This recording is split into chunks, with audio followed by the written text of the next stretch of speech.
অজু ভঙ্গ না হলে এক অজুতে পরপর 2 ওয়াক্ত নামাজ পড়া উত্তম নাকি বারবার অজু করে নামাজ পড়া উত্তম? স্কুলে থাকতে মুড়িওয়ালা মামা বেশি টাকা দিয়েছিল আর সেটা নিয়েও ছিলাম, এখন কি করতে পারি? ব্যাংক থেকে প্রাপ্ত সুদ দিয়ে কি ঋণগ্রস্ত ব্যক্তিকে সাহায্য করা যাবে? জুমার দিন মসজিদে খুতবা পড়ার সময় মহিলারা বাসায় নামাজ পড়তে পারবে কি? আমি একজনের কাছ থেকে 2 লক্ষ টাকা ধার এনেছি, দেওয়ার সময় আমি কি তাকে খুশি হয়ে কিছু বাড়িয়ে দিতে পারি? তাকে শুধু হবে? ফরজ গোসল সঠিক নিয়ম বলবেন ঠিক, চুল কেটে গোসল না করে নামাজ পড়া যাবে কি? আমরা জানি যে মেয়েদের পিরিয়ড চলাকালীন সময় কোরআন শরীফ তেলাওয়াত করা যায় না, সেক্ষেত্রে যে আমলগুলো আমরা প্রতিদিন করি, যেমন সূরা বাকারার শেষ 2 আয়াত, সূরা মুলক, সূরা ইয়াসিন পড়ার বিধান কি? সিজারে বাচ্চা হলে নাকি সন্তান পালনের পূর্ণ সওয়াব পাওয়া যায় না, জান্নাত পাওয়া যায় না, এই কথা কতটুকু সত্য? আর দেরি না করে চলুন আপনাদের জিজ্ঞাসার জবাবের আলোকিত ভবনে আমরা প্রবেশ করি। শারমিন নাইম লিখেছেন, জুমার দিন মসজিদে খুতবা পড়ার সময় মহিলারা বাসায় নামাজ পড়তে পারবে কি? জুমার দিন মসজিদে খুতবা চলুক কিংবা তার আগে হোক বা পরে হোক, ওয়াক্ত শুরু হয়ে গেছে জোহরের, যে কোনো সময়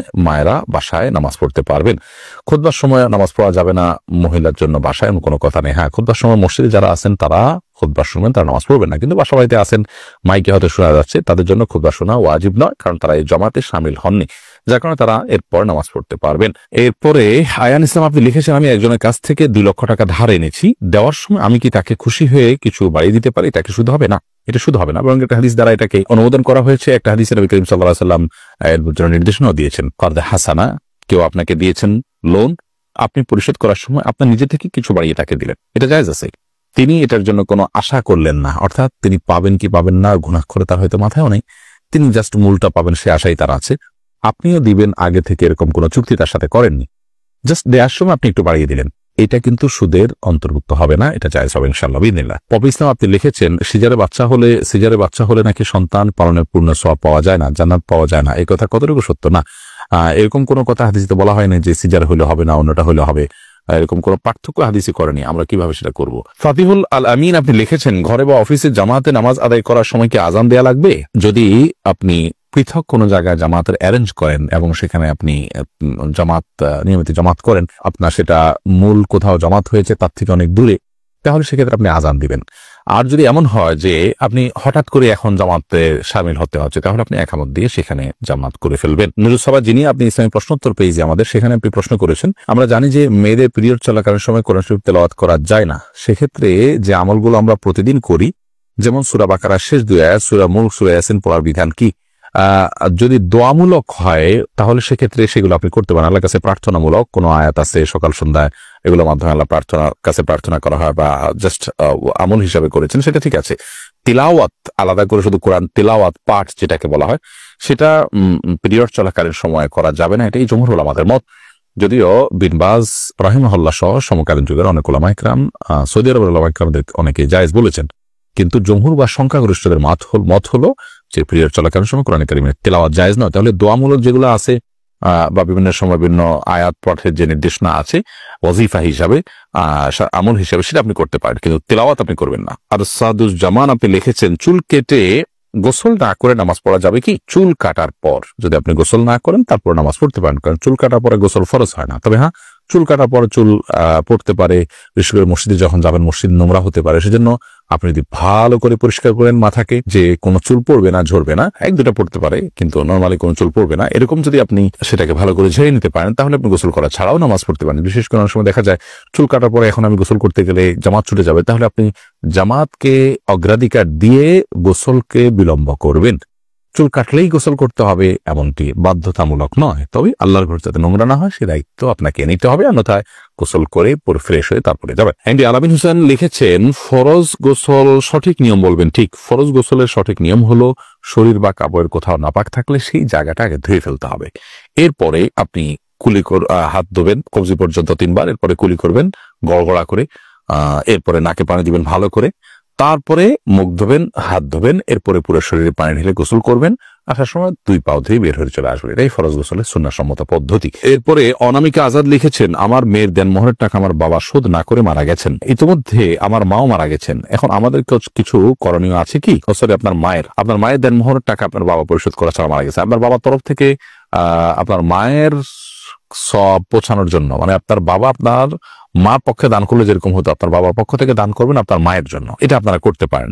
এবং ইস্তেগফার করবেন আল্লাহর কাছে তার জন্য। প্রিন্স ক্যান্ডেলা, আপনি আপনার আরেকটা প্রশ্ন দেখতে পাচ্ছেন, নিজের ফেসবুক প্রোফাইল যদি নিজের নাম প্রকাশ না করে অন্য কারোর নামে খোলা হয় তাহলে গুনাহ হবে কিনা? এটা ছদ্মনাম হতে পারে, ভালো কোনো ছদ্মনাম, কিন্তু আপনি প্রতারণামূলক, যাতে অন্য কেউ ধরতে না পারে বা ভিন্ন, যেমন পুরুষরা মেয়েদের, মেয়েরা পুরুষদের নামে অনেক সময় আইডি খোলে বিভিন্ন অসৎ উদ্দেশ্যে, সেটা যদি হয় তাহলে গুনাহ হবে। এমনি মনিরুজ্জামান আপনি লিখেছেন, ব্যাংক থেকে প্রাপ্ত সুদ দিয়ে কি ঋণগ্রস্ত ব্যক্তিকে সাহায্য করা যাবে? ব্যাংক থেকে প্রাপ্ত সুদ নিজে না নিয়ে অপরকে সাহায্য করব এমন উদ্দেশ্যে কি সুদী ব্যাংকে টাকা রাখা যাবে? খুবই সুন্দর একটি প্রশ্ন। আমাদের অনেক ভাইয়েরা সুদী ব্যাংকে টাকা রেখে থাকেন এই উদ্দেশ্যে যে সেখানে টাকা রেখে যে লভ্যাংশটা আসে আমি ভোগ করবো না, গরিব দুঃখীকে দান করব, তাহলে দারিদ্র্য বিমোচন হলো, গরিব উপকার হলো, আমি তার হারাম খেলাম না।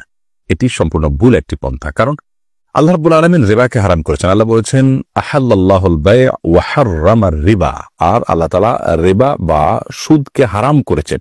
এখানে খাওয়াকে হারাম, যদি অন্যান্য জায়গাতে খাওয়ার সুদ খাওয়ার কথা আল্লাহ বলেছেন, কিন্তু এখানে খাওয়ার কথা বলেন, এখানে আমভাবে সাধারণভাবে বলেছেন সুদকেই আল্লাহ তাআলা হারাম করেছেন। তার মানে সুদের যে কারবার করলেন, সুদকে আপনি সুদের চুক্তি করলেন, তার মানে সে আপনাকে সুদ দিবে, আপনি নিবেন, এবং আপনি তার সাথে যে চুক্তি করলেন, আপনি সুদকে মেনে নিলেন, আপনি সুদের মধ্যে জড়িয়ে গেলেন, এরপর সেটা আপনি খাচ্ছেন না, সেটা পরের বিষয়। তো এটি জায়েজ নয়।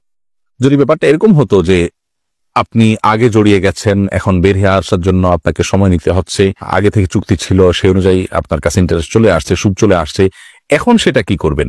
তো সেটা আপনি গরিব দুঃখীকে দান করে দিবেন। কিন্তু ইচ্ছাকৃতভাবে ঠান্ডা মাথায় আপনি চুক্তি করে সুদ নিবেন, নিয়ে তারপর গরিব দুঃখীকে দান করবেন, এমনটি করার সুযোগ নেই, জায়েজ নেই। এরকম যদি হয় তাহলে আর সুদ বলতে কিছু থাকবে না, কারণ মানুষ তখন সেটা নিয়ে নিজের গরিব আত্মীয় স্বজনদেরকে 12 মাস দিতে হয়, সেগুলো দিবে। সবচেয়ে বড় কথা হলো যে সুদের কারবার করা জায়েজ নয়। আপনি সুদ খেলেন না, কিন্তু সুদের কারবার কিন্তু আপনি করে ফেললেন। তানিয়া সুলতান লিখেছেন, আমাদের সমাজে প্রচলিত আছে শুক্রবার জুমার সালাতের আগে কোরআন তেলাওয়াত করতে পারে না, ব্যাপারে আপনার মতামত কি? সম্পূর্ণ ভিত্তিহীন কথা। জুমার সালাতের আগে তো আরো বেশি করে তেলাওয়াত করতে হবে, বিশেষ করে সূরা কাহফ তেলাওয়াত করতে হবে। বিধায় জুমার সালাতের আগে কেউ চাইলে তেলাওয়াত করতে পারেন। নয়নতারা সরকার এআইডি থেকে আপনি আমাদের ইসলামী প্রশ্নোত্তর পেজে প্রশ্ন করে লিখেছেন, স্কুলে থাকতে মুড়িওয়ালা মামা বেশি টাকা দিয়েছিল আর সেটা নিয়েও ছিলাম, এখন কি করতে পারি? মুড়িওয়ালা মামাকে যদি খুঁজে পান ফেরত দিবেন, আর খুঁজে না পাইলে মামার পক্ষ থেকে আপনি দান করে দিবেন, যে আল্লাহ এই টাকার সবটা সেই মুড়িওয়ালা মামার আমলনামা আপনি পৌঁছে দিন।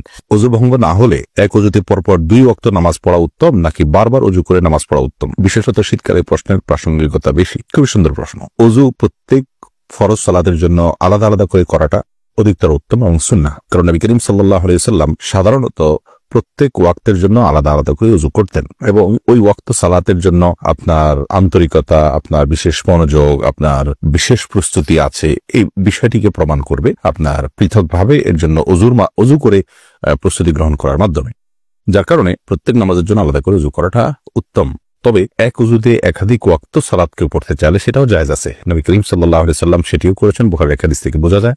ওমর রাদিয়াল্লাহু তাআলা আনহু জিজ্ঞাসা করেছেন, ইয়া রাসূলুল্লাহ, আপনি তো সাধারণত এরকম করতে দেখি না। তখন নবী করিম সাল্লাল্লাহু আলাইহি ওয়াসাল্লাম বলেছেন যে এটা আমি ইচ্ছাকৃতভাবে করেছি। তাহলে বোঝা গেল নবী করিম সাল্লাল্লাহু আলাইহি ওয়াসাল্লামের সাধারণ আমল ছিল যে তিনি নিয়মিত প্রত্যেক ওয়াক্তের জন্য আলাদা উযু করতেন বেশিরভাগ ক্ষেত্রেই, তবে মাঝে মধ্যে এক উযু দিয়ে একাধিক ওয়াক্ত পড়তেন। অতএব এক উযু দিয়ে কয়েক ওয়াক্ত সালাত আদায় করলে তাতে নামাজ হয়ে যাবে, কোনো অসুবিধা নেই। উত্তম হলো পৃথক পৃথক উযু করা প্রত্যেক ওয়াক্তের জন্য। মহিলাদের চুল বিক্রি করা জায়েজ আছে কিনা? অনেক ফেরিওয়ালার কাছে চুল বিক্রি করে অনেকে। মহিলাদের চুল বিক্রি করা হোক আর পুরুষদের চুল বিক্রি করা হোক, চুল বিক্রি করা জায়েজ নাই। চুল বিক্রি করা কি নাই? কেন জায়েজ নাই? কারণ এই চুল, নখ এবং মানুষের সকল অঙ্গ প্রত্যঙ্গ, এর কোনটা বিক্রি করা এটা মানবতার অসম্মান। দেখেন, মানবতা তো জিগির তুলি আমরা অনেকে। মানবতার সবক নিবেন কোরআনের কাছ থেকে, হাদিসের কাছ থেকে। আল্লাহ কোরআনে বলেছেন, ওয়ালাকাদ কাররামনা বানি আদম, আমি আদম সন্তানদেরকে সম্মানিত করেছি, মানুষকে সম্মানিত করেছি। কে বলেছেন? মানুষকে সম্মানিত করেছেন। এজন্য মানুষের অসম্মান হয়, মানুষের অপমান হয়, মানবতার অপমান হয় এমন কোন কাজ করা ইসলামে জায়েজ। এই যে শিরকে সবচেয়ে বড় অপরাধ বলা হয়েছে, ইন্না শিরকা লাযুলমুন আযীম, শিরক এটা মহা জুলুম, মহা অপরাধ। কেন? মানুষের সবচেয়ে বড় অপমান হয়, মানবতার সবচেয়ে বড় অসম্মান হয় শিরকের মাধ্যমে। আপনি মানুষের মর্যাদা হলো এই কপাল, এটা শুধু সৃষ্টিকর্তার সামনে নত হবে, যাত্রার সামনে নত হবে। যাত্রার সামনে যদি নত হয়, একজন মন্ত্রী তিনি যদি একজন চৌকিদারের পাও ধরে মাপ চাওয়া লাগে, এটা তার জন্য অসম্মানের না? এটা তার জন্য অপমানের হবে না? মানুষ আল্লাহ সৃষ্টির সেরা। কোন মানুষ যদি আরেক মানুষের পূজা করে, তার সিজদা দেয়, এটা মানুষের অসম্মান, কারণ সেও মানুষ। মানুষের সম্মান রক্ষার জন্য ইসলাম এই শিরকে নিষেধ করেছে যে মানুষ এই কপাল দিবে, সিজদা দিবে শুধুমাত্র তার স্রষ্টাকে, আর কারোর সামনে দিবে না। অন্য কারোর সামনে সিজদা করা মানে হলো মানবতার অপমান করা, মানবতাকে অসম্মান করা। সেজন্য ইসলাম মানুষকে সম্মানিত থাকতে বলেছে, সম্মানিত রাখতে বলেছে। মানুষের শরীরের অঙ্গ প্রত্যঙ্গগুলোকে সম্মানিত করতে হয়, সেজন্য এটাকে সসম্মানে কাফন করে দাফন করার ব্যবস্থা করা হয়েছে। আপনি মানুষের শরীর কাটাছেঁড়া করে আপনি সেটাকে অপমান করে কোনো কিছু করবেন, আপনি সেটাকে অসম্মান করবেন, ইসলাম সেটাকে জায়েজ করে নাই। মানুষের শরীরকে সম্মান করতে হবে। মানুষের চুল বিক্রি করবেন আজকে, কালকে আঙ্গুল বিক্রি করবেন, পরশু কিডনি বিক্রি করবেন, তারপর দিন চোখ বিক্রি করবেন, এরপর দিন নখ বিক্রি করবেন, এরপর দিন গোটা মানুষ বেচা ধরবেন।